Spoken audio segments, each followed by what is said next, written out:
Podcasts, Spotify, Google, all those platforms. If you're checking me out, I appreciate it. I'm very thankful for that. This week, we're going to be talking about the ban of TikTok. I can't even believe we're really talking about this because it's wild. It's wild that universities, colleges, high schools, states, entire fucking states are banning TikTok. An application that we all use. Everyone uses it. My grandma uses it. My parents use it. Our kids use it. Everyone uses it. But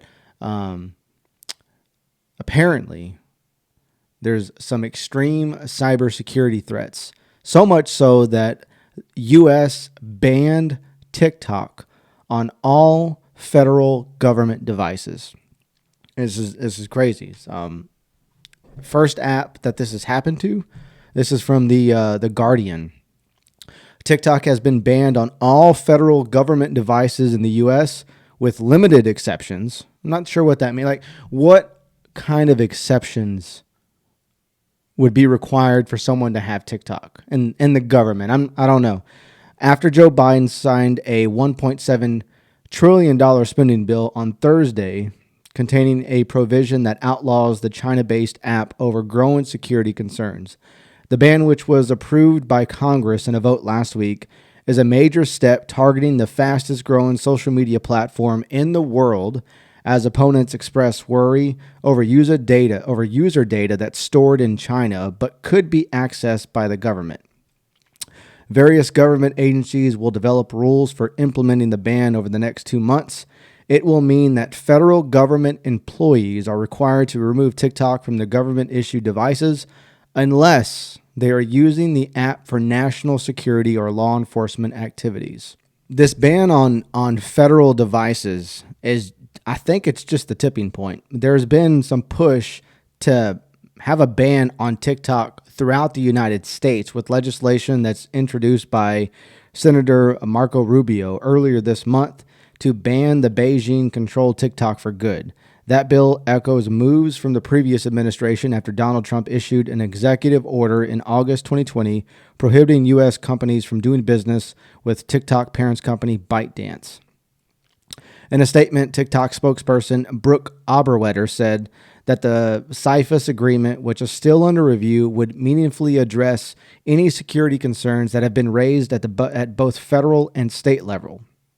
She says, "We're disappointed that Congress has moved to ban TikTok on a government device, a political gesture that will do nothing more to advance national security interests rather than encouraging the administration to conclude its national security review," she said.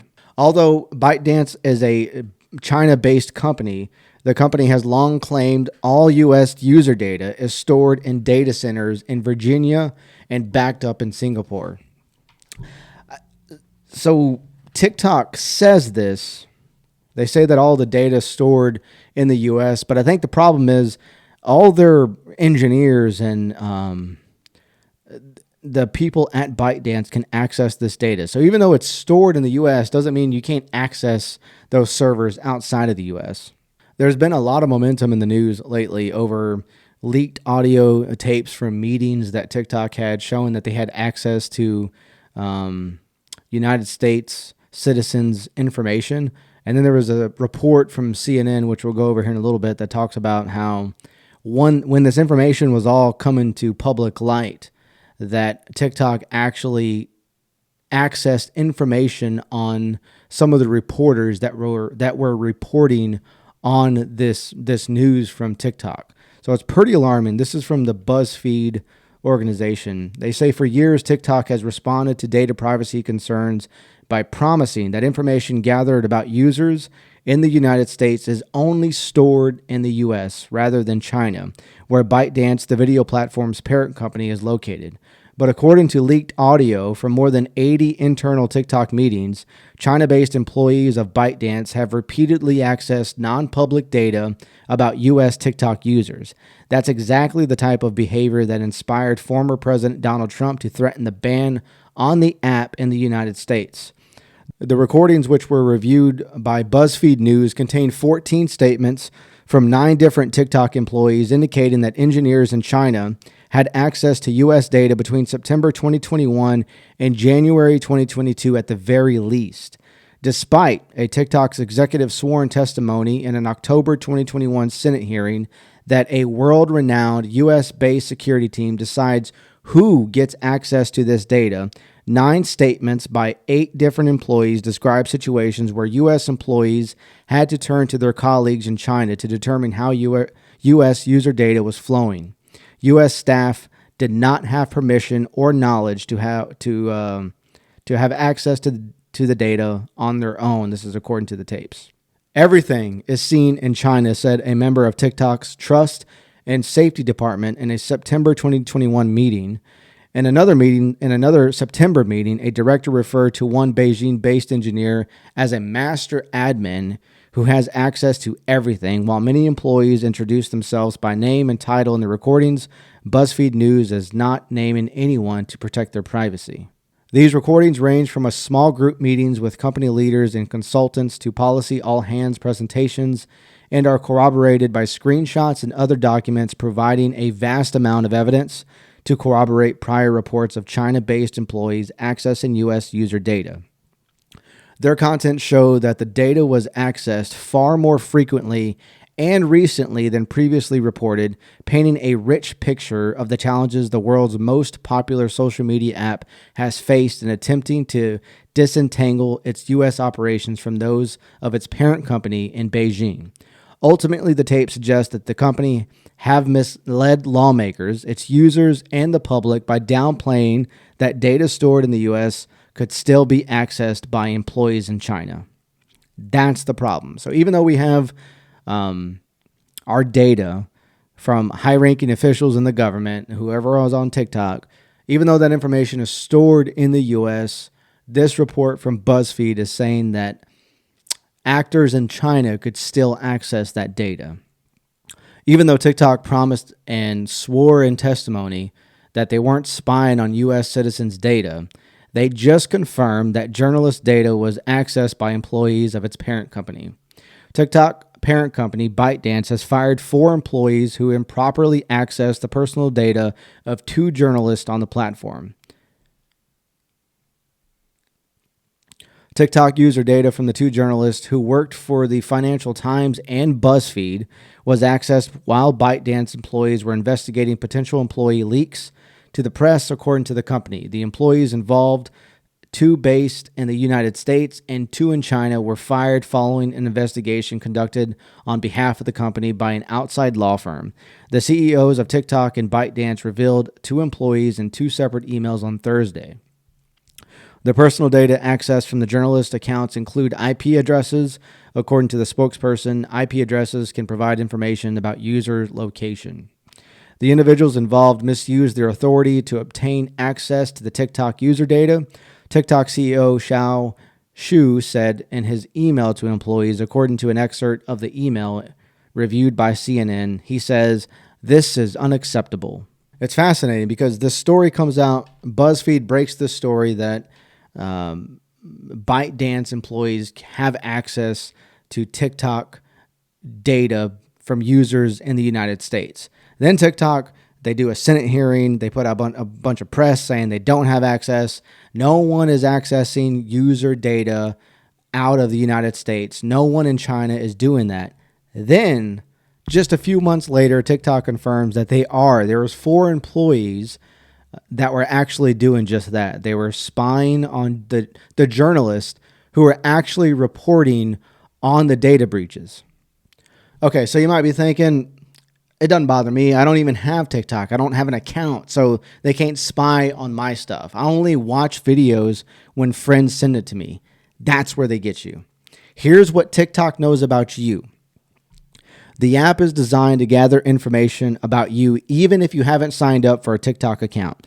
If a friend sends you a TikTok link and you click that bastard, TikTok creates an anonymized data ID that associates that particular video with things like the device you use to access that video, your location when accessing that video, your IP address when watching the video, if you searched on the platform, what new content you viewed, the app you used right before you viewed the TikTok content.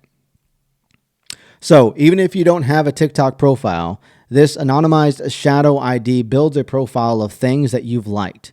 When the TikTok algorithm spots you again, it serves up a new recommendations based on your previous watch history.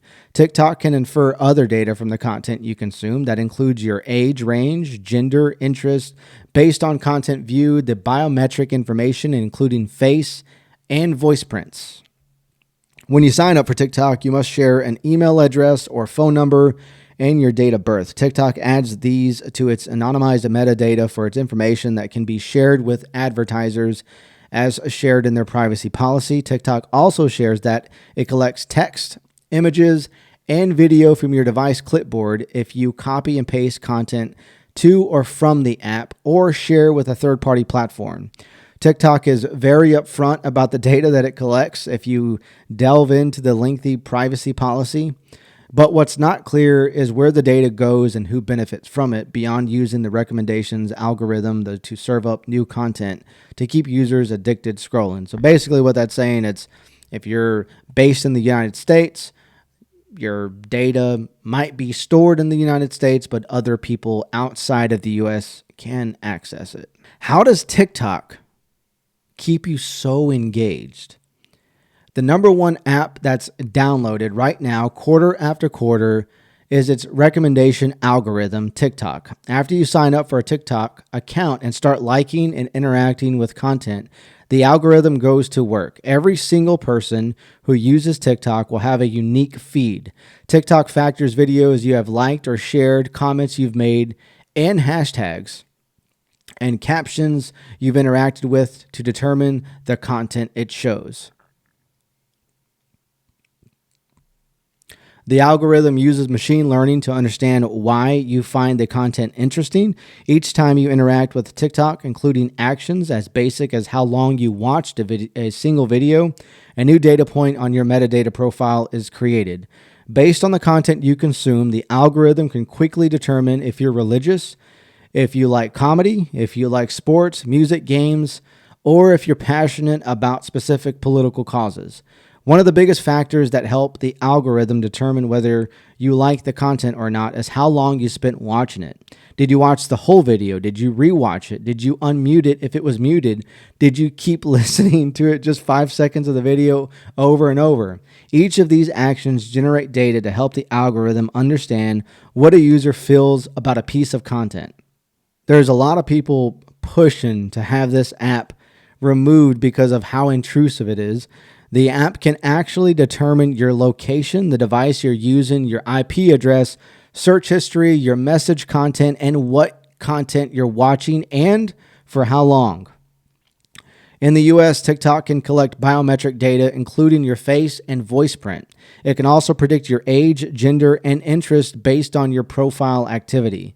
The app also has access to your device clipboard, including text, images, and video. It can also collect the metadata for content that you might make on the app but decide not to publish and delete. If that wasn't enough to scare you, here's what else TikTok collects.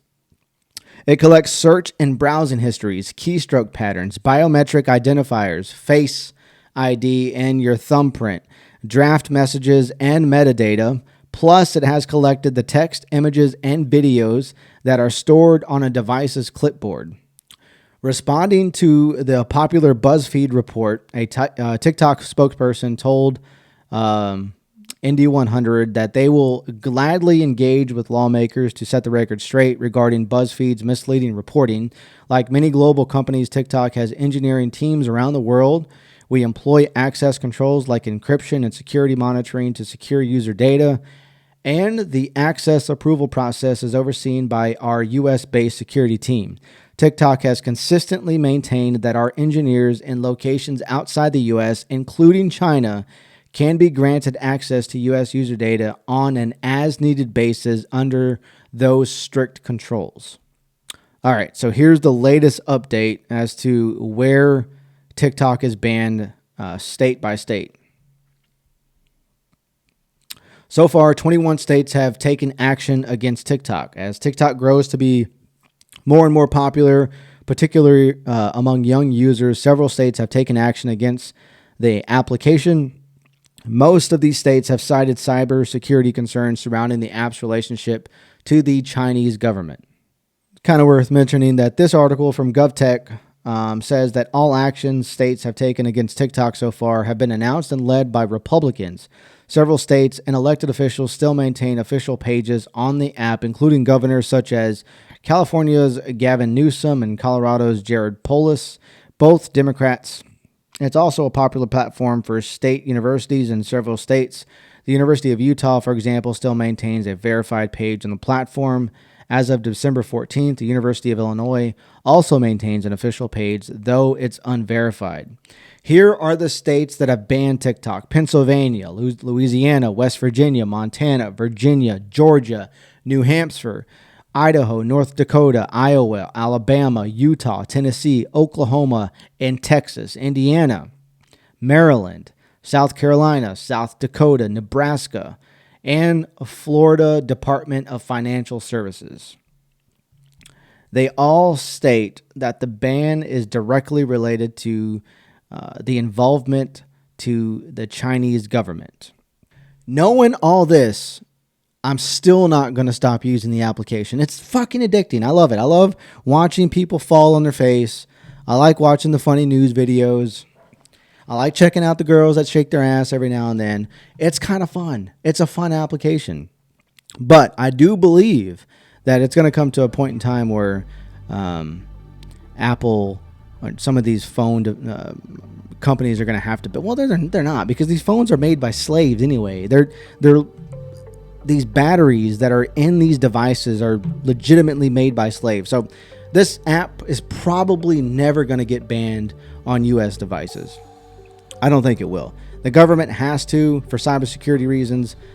Maybe important people in the United States are going to have to remove the application, but us nobodies can safely use the device without any repercussions. Anyway, hope you enjoyed this podcast. Can't wait to talk to you next time. Talk to you later. Love you. Bye.